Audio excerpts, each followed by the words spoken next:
Hi friends, ఓం సాయిరామ్. బాబాగారు ఆశీస్సులు అందరిపైన ఉండాలని మనస్ఫూర్తిగా కోరుకుంటూ ఇక ఈరోజు వీడియోలో బాబాగారు ఒక మంచి సందేశాన్ని మన ముందుకు తీసుకొచ్చారండి. అందరూ కూడా సుఖంగా, సంతోషంగా, ఆరోగ్యంగా ఎప్పుడు కూడా ఆయురారోగ్య అష్టైశ్వర్యాలతో ఉండాలని, ఆ బాబాగారు ఆశీస్సులు ఎప్పుడు అందరిపైన ఉండాలని మనస్ఫూర్తిగా కోరుకుంటున్నాను. ఇక ఈరోజు వీడియోలో బాబాగారు ఏం చెప్పబోతున్నారంటే, తల్లి, ఊహించని అదృష్టం ఈరోజు నువ్వు తాకే ఈ ఆంజనేయ స్వామి కొన్ని ఏళ్ళగా అడుగుతున్న కోరిక తీర్చబోతున్నాను. ఇక కాదనకుండా నేను చెప్పినట్టు చెయ్యమ్మా. ఈరోజు నేను చెప్పిన విధానంగా నీ అదృష్టం కాదనుకోకుండా ఈ ఆంజనేయ స్వామిని తాకు. ఈ మంగళవారం రోజు నీకు అతిపెద్ద కోరిక ఏదైతే ఉందో, ఎన్నో రోజులుగా ఆ కోరిక తీరలేదని నువ్వు కలలు కంటున్నావు కదూ, ఆ కోరిక తీరే రోజు వచ్చేసింది. ఇక ఆలస్యం చేయకుండా ఈరోజు నేను చెప్పినట్టుగా నా మీద శ్రద్ధ భక్తితో ఈ ఆంజనేయ స్వామిని తాకమ్మా అని చెప్పి బాబాగారు ఒక మంచి సందేశాన్ని తీసుకొచ్చారండి. ఆ అదృష్టం ఏంటో తెలుసుకోవాలంటే ఈరోజు బాబాగారు అందిస్తున్న ఈ చిన్న కథ వినాల్సిందే. ఒక మహానగరం, అక్కడ చుట్టుప్రక్కల ప్రాంతాలలో దొంగలు మల్లేష్ అనే ఒక వ్యక్తి దొంగతనాలు చేస్తూ జీవనం కొనసాగిస్తూ ఉండేవాడు. ఒకరోజు మల్లేష్ తన గుర్రం మీద రాజభటులకు దొరకకుండా తప్పించుకొని పారిపోయి చాలా దూరం వస్తూ ఇలా అనుకుంటాడు, ఆహా, ఆ రాజభటుల నుంచి తప్పించుకొని చాలా దూరమే వచ్చేశారు. ఇది చూస్తే బాగా దట్టమైన అడవిలాగా ఉంది. ప్రయాణించి బాగా అలసిపోయాను. బాగా దాహంగా కూడా ఉంది.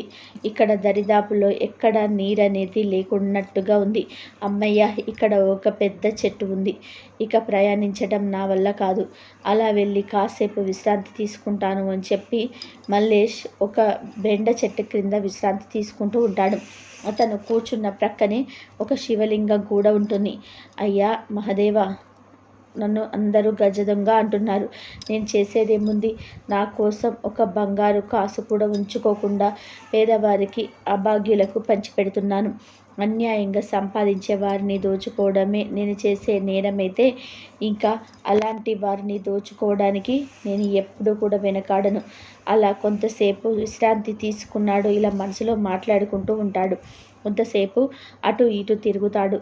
ఎక్కడ ఒక్క చుక్క కూడా నీరు దొరకడం లేదు. నాలో కొంచెం కూడా ఓపిక లేదు. నాతో పాటు వచ్చిన వారందరి నుండి కూడా నేను దారి తప్పి వచ్చేసాను. ఇక్కడ బుక్కెడు నీళ్లు కూడా దొరకక చనిపోతానేమో అనిపిస్తుంది అని మల్లేష్ దాహంతో కొట్టుమిట్టాడుతూ మహాదేవుడితో ఇలా అంటాడు, ఏ మహాదేవా, నాకు బుక్కెడు నీళ్ళు ఇచ్చి నన్ను రక్షించయ్యా. అలా నీరసంగా కూర్చొని ఉన్న మల్లేష్ దగ్గరికి ఒక వృద్ధురాలు చెంబుతో నీళ్లు, ఒక చిన్న గిన్నెలో మిఠాయి తీసుకొని వస్తూ ఉంటుంది. వచ్చి ఆ శివలింగం ముందర నీళ్లు అలాగే ఆ మిఠాయి పక్కన పెట్టి దండం పెట్టుకుంటూ ఉంటుంది. అప్పుడు మల్లేష్ ఆ అవ్వతో ఇలా అంటాడు, అవ్వ, ఇక్కడికి దగ్గరలో ఏదైనా గ్రామం ఉందా? నాకు చాలా దాహంగా ఉంది. నీళ్లు కావాలి. నువ్వు తెచ్చిన నీళ్ళు ఏమైనా ఇస్తావా అవ్వ అని అడుగుతాడు.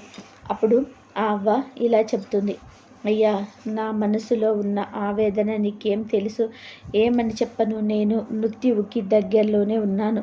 నా వయస్సు అయిపోయింది. ఇక్కడ ఈ శివలింగాన్ని నా కొడుకే స్థాపించాడు. వాడికి నీ వయసే ఉంటుంది. ప్రతిరోజు ఇక్కడే పూజలు చేస్తూ ఉండేవాడు. కానీ ఒక మాయదారి వ్యాధి గ్రామమంతా ప్రబలి నా కొడుకు, వాడి భార్య ఇద్దరూ చనిపోయారు. వాడు వెళ్తూ నా దగ్గర వాళ్ళ 16 ఏళ్ల కుమార్తెను వదిలి వెళ్ళారు. అయ్యో, ఎంత కష్టం వచ్చిందమ్మా నీకు. నన్ను కూడా నీ కొడుకుగా అనుకోమ్మా. అయితే నీతో మాట్లాడే శక్తి నాకు రావాలి అంటే నాకు కొంచెం నువ్వు తీసుకొచ్చిన నీళ్ళు ఇస్తే నా దాహం తీరుతుంది. ఇదిగో బాబు, తీసుకో. ఈ నీళ్ళు ఆ శివయ్య కోసం తీసుకొచ్చాను. నువ్వు తాగితే అది నీకే దక్కాను అనుకుంటాను. అది నీళ్లు తాగి ఇందులో కొంచెం మిఠాయి ఉంది, అది తిను. కొంచెం ఓపిక వస్తుంది. ఆ నీటిని తీసుకొని తాగిన తర్వాత వృద్ధురాలు తెచ్చిన మిఠాయిని కూడా తినేస్తాడు మల్లేష్. అమ్మ, నేను ఆ మహాదేవుడే నా కోసం పంపించాడమ్మా. నువ్వేం మాట్లాడుతున్నావో కూడా పూర్తిగా వినకుండా నీటిని, ఆ దేవుడి కోసం తెచ్చిన మిఠాయిని కూడా నేనే తినేశాను. నన్ను క్షమించండి. పర్వాలేదు నాయన, నువ్వు నా కుమారు లాంటివి.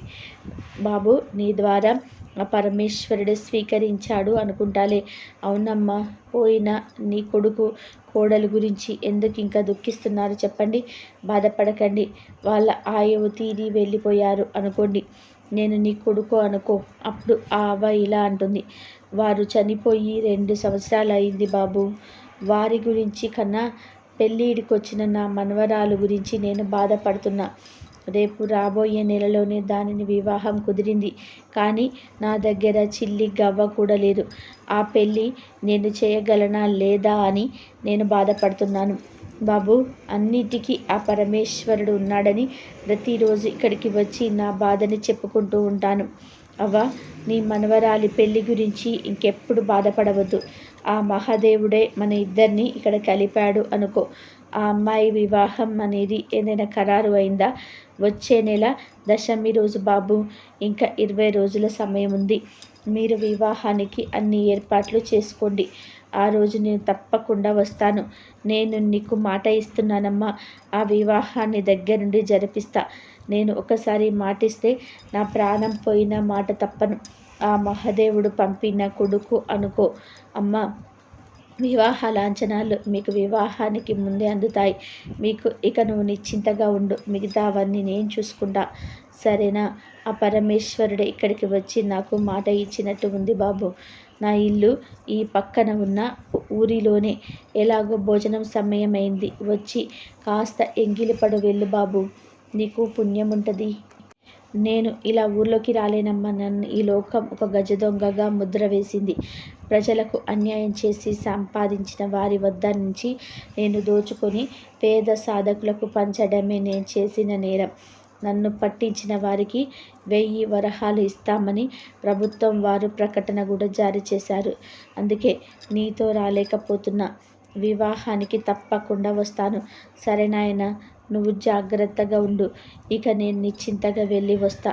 అలా వృద్ధురాలు గ్రామం వైపు, మల్లేష్ తన స్థావరం వైపు బయలుదేరి వెళ్ళిపోతారు. వృద్ధురాలు ఉంటున్న గ్రామంలో భీమయ్య అనే ఒక పళ్ళ వ్యాపారి వీరి మధ్య జరిగిన సంభాషణ అంతా కూడా వింటాడు. విన్న తర్వాత మనసులో ఇలా అనుకుంటాడు, ఆహా, అయితే మల్లేష్ గాడు ఈ ముసలిదాన్ని మనవరాళ్ళ పెళ్ళికి వస్తున్నాడనమాట. ఈ విషయాన్ని వెంటనే నేను రాజభటులకు తెలియచేయాలి. వాళ్ళు మల్లేష్ని పట్టుకుంటే నాకు 1000 వరహాలు ఇస్తారు. భీమయ్య వెంటనే రాజస్థానానికి వెళ్ళి ఆ భటులతో ఇలా అంటాడు, అయ్యా, ఈడు ఆ గజ దొంగ మల్లేష్ గురించి వెతుకుతున్నారు కదా, అతని ఆచూకీ నాకు తెలుసు. ఏమిటి? ఆ గజ దొంగ మల్లేష్ ఆచూకీ నీకు తెలుసా? మాకు కంటి మీద కునుకు లేకుండా చేస్తున్నాడు. ఎక్కడున్నాడు? వచ్చే నెల దశమి రోజు మా ఊర్లో ఒక వృద్ధురాలి మనవరాలి పెళ్ళికి వస్తున్నాడు. అయ్యా, ఇది ఖచ్చితంగా సమాచారం. నేను ఆ వృద్ధురాలి దగ్గర మాట్లాడడం స్వయంగానే విన్నానండి. మేము ఈ విషయాన్ని రాజుగారికి తెలియజేస్తాం. ఇక మీరు వెళ్ళిరండి. అయ్యా, మల్లేష్ని పట్టుకున్న తర్వాత సమాచారం అందించిన నాకు ప్రకటించిన విధానంగా బహుమతిని అందిస్తారా? అతను దొరికిన తర్వాత నీకు ఆ బహుమతిని అందిస్తాం. అలా కొన్ని రోజులు గడిచిన తర్వాత వివాహానికి 3 రోజుల ముందు ఆ వృద్ధురాలి ఇంటి ముందు 3 బళ్ళు ఆగుతాయి. అందులో ఒక బండిలో ఆ రోజు జరిగే భోజన వసతికి కావలసిన ముడి సరుకంతా ఉంటుంది. ఇక 2వ బండిలో బట్టలు, నగలు ఉంటాయి. ఇక 3వ బండిలో వివాహం తర్వాత ఆ జంట సుఖంగా బ్రతకడానికి కావలసిన ఇంటి సామాన్లన్నీ ఉంటాయి. ఇవన్నీ చూసి ఆశ్చర్యపోయిన వృద్ధురాలు, అయ్యా, ఎవరు ఇవన్నీ పంపించారు? అసలు మీరే వచ్చింది మా ఇంటికేనా, లేదా దారి తప్పి ఇటు వచ్చారా? అవ్వా, మీ గురించి పూర్తి సమాచారం ఇచ్చి వీటిని ఇక్కడ చేర్చడానికి మాకు బాడుగ చెల్లించారమ్మా. కానీ మాకు వారి వివరాలు తెలియదు. మేము బాడుగ బండిని నడిపే వాళ్ళు మాత్రమే. ఇవన్నీ మీకు చెందవలసినవే. అయితే ఇవన్నీ ఆ మల్లేష్ పంపి ఉంటాడన్నమాట అని మనసులో అనుకుంటుంది ఆ అవ్వ.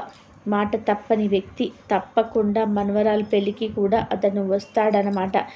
అతనే గనక లేకపోతే ఈ వివాహాన్ని జరిపించటం నా వల్ల అయ్యే పని కాదు. అక్కడ జరిగిందంతా కూడా భీమయ్య గమనిస్తూనే ఉంటాడు. ఇన్ని వస్తువులు, పెళ్ళికి సంబంధించిన బట్టలు, ఇవన్నీ పంపేంత గొప్ప బంధువులు ఈ వృద్ధురాలికి ఎవరున్నారు? ఇది తప్పకుండా మల్లేష్ పంపించే ఉంటాడు. అయితే 2 రోజులలో రాబోయే దశమి నాడు మల్లేష్ తప్పకుండా ఇక్కడికి వస్తాడనమాట.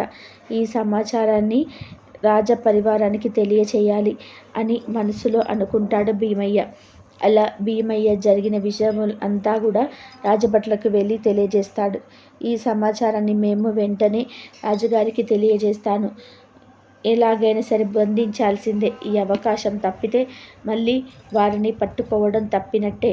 అయ్యా, ఈ సమాచారం అందించిన నన్ను మాత్రం మీరు మర్చిపోకండి. అలాగే భీమయ్య. అలా ఆ సమాచారం అందుకున్న రాజుగారు తమ పరివారంతో మారువేషాలలో స్వయంగా మల్లేష్ను బంధించడానికి రాజుగారు కూడా ఆ వృద్ధురాలు ఉన్న ఊరు చేరుకుంటాడు. మారు వేషాల్లో ఉన్న వారిని ఊరిలో వారంతా చూసి వ్యాపారస్తులుగా భావిస్తారు. ఒక్క భీమయ్య మాత్రం వారిని గుర్తిస్తాడు. దశమి రోజు ఉదయమే మల్లేష్ వివాహానికి హాజరు కావడానికి బయలుదేరుతూ ఉంటాడు. అలా కొంత దూరం వచ్చిన తర్వాత ఒక వ్యక్తి అతడికి ఎదురుగా వస్తాడు. అయ్యా, నా పేరు శంకరయ్య అండి. మీరు నన్ను గుర్తించి ఉండరు. మీ నుండి సాయం పొందిన వారందరిలో నేను కూడా ఒకడిని. నీకు ఒక సమాచారం అందించడానికి మీ దగ్గరికి వచ్చానండి అని శంకరయ్య మల్లేష్ దగ్గరికి వస్తాడు. నిన్ను నేను గుర్తించాను శంకరయ్య. ఏం జరిగింది? ఏంటి సమాచారం? అయ్యా, మీరు వెళ్తున్న గ్రామంలో మారువేషంలో రాజుగారు పరివారంతో పాటు కాపలా ఉన్నారయ్యా. నువ్వు అక్కడికి చేరుకోగానే మిమ్మల్ని బంధించాలని చూస్తున్నారు. నా మాట విని మీరు అక్కడికి వెళ్ళడం మానుకోండి. వాళ్ళు ఎంతమంది వచ్చినా నన్ను బంధించలేరు శంకరయ్య. చూడబోతే ఆ వృద్ధురాలు మీరు సహాయం చేసిన విషయం ఊరు మొత్తం చెప్పినట్టుందయ్యా. అందుకే రాజుగారు ఈ పన్నాగం పన్నారు. అయితే అయ్యుండొచ్చు కానీ నేనిచ్చిన మాటని తప్పలేను.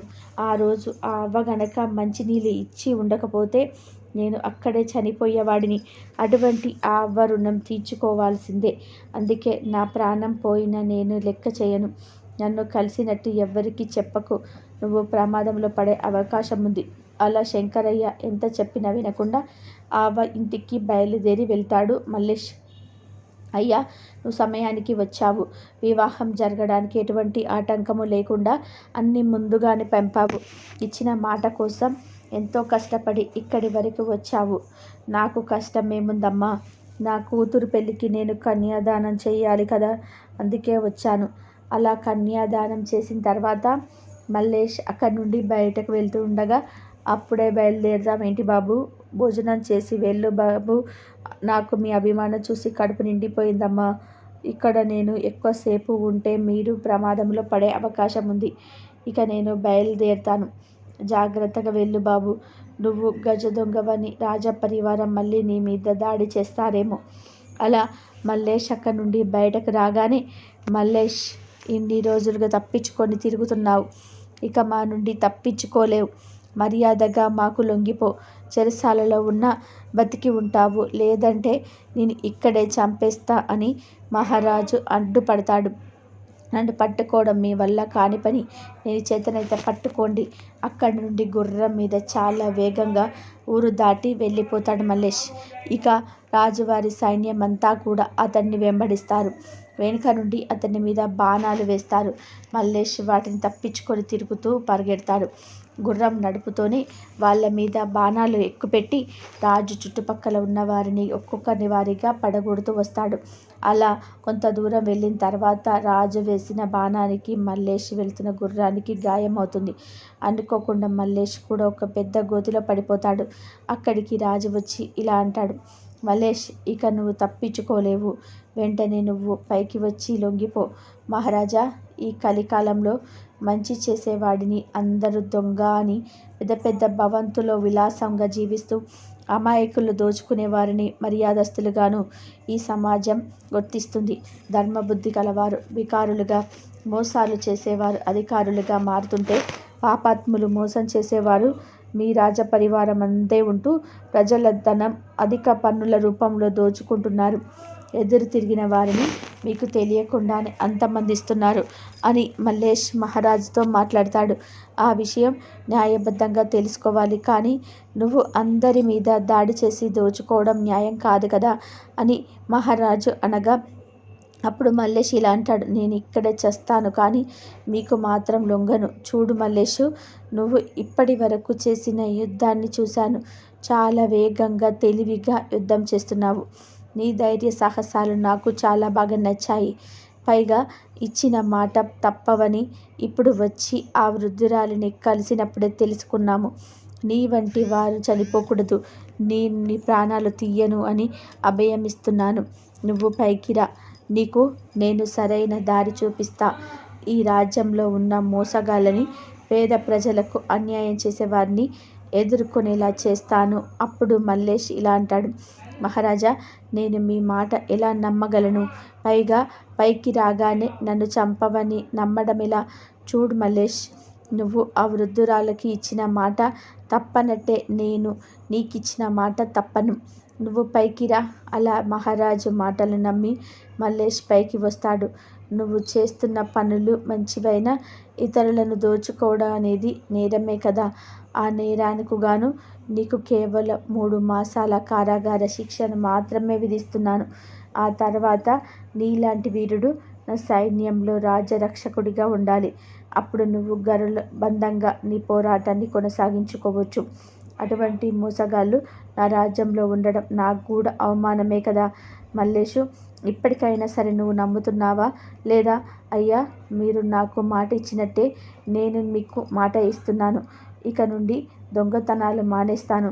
మీ దృష్టికి తీసుకురాకుండా నేను చేసింది తప్పే. మీరు విధించిన శిక్ష అనుభవించడానికి కూడా నేను సిద్ధంగా ఉన్నాను.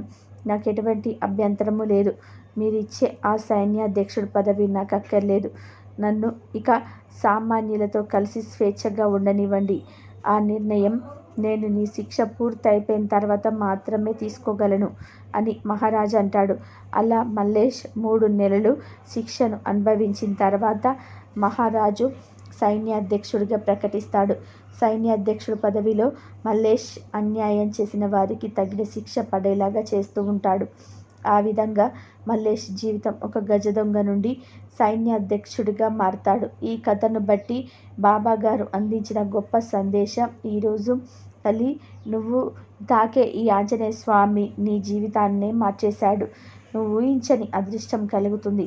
ఎన్నో ఏళ్ళుగా అడుగుతున్న కోరిక నెరవేరబోతుంది అని ఈరోజు బాబాగారు ఎందుకన్నారో, మన జీవితంలో ఏదైనా అదృష్టం ఒక్కసారిగా తలెక్కుమనాలన్నా కూడా, మన జీవితం మారాలన్నా ఆ భగవంతుడి నిర్ణయమే. మన జీవితంలో మనం ఎన్ని ఇబ్బందులు ఎదుర్కొంటున్నా కష్టం కడతేరిపోయే సమయం వచ్చిందనుకోండి, ఖచ్చితంగా ఆ అదృష్టాన్ని ఎవ్వరు ఊహించలేరు. కాబట్టి ఈరోజు మనస్ఫూర్తిగా బాబాగారి మీద నమ్మకంతో ఈ ఆంజనేయ స్వామిని తాకిన వారికి ఈ కోరిక తీరుతుంది అని బాబాగారు ఈ సందేశం అందించారండి. ఈ సందేశం నచ్చిన వాళ్ళందరూ కూడా శ్రద్ధ సబూరి అని కామెంట్ చేసి అందరికీ అందేలాగా ఈ వీడియోని షేర్ చేయండి, లైక్ చేయండి. మళ్ళీ ఇంకొక మంచి వీడియోతో మీ ముందుంటాను. అంతవరకు సెలవు. సర్వే జన సుఖినో భవంతు. సర్వం శ్రీ సాయినాథార్పణమస్తు. అందరూ బాగుండాలి, అందరిలో మనం ఉండాలి. బాబాగారి ఆశీస్సులు అందరిపైన ఉండాలని మనస్ఫూర్తిగా కోరుకుంటున్నాను.